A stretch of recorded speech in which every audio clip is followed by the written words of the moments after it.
الله. اللهم صل على محمد وآل محمد. السلام عليكم اخواني متابعين دراجات عدي ابو عسل. اخوان القبلها انباعت البيضة لاخونا احمد من اهالي الكمالية، واليوم شرفونا جماعة الدولع، مو بالدولعي بحي العامل، واخذوا من عندنا ان شاء الله هاي السجنز الفحل اللي جديده بالكرتون، وبالعافيه على اخونا ابو جاسم. ابو جاسم شنو رايك عمي؟ تسلم والله، حلال نظيف وعاشيك على هالنظافه هاي. عجبتك الدراجه؟ اي والله.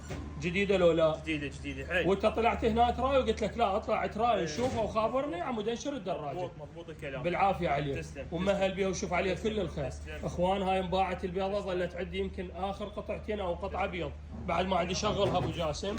فالدراجه هاي لا يزنون وضع ثلجيه ماس السكين، وبالعافيه على اخونا ابو جاسم. الدراجه انباعت لاخونا محمد، بالعافيه عليه. وهاي اخوان خمسينيه بعدها مجازه اجهزها وانشرها لكم.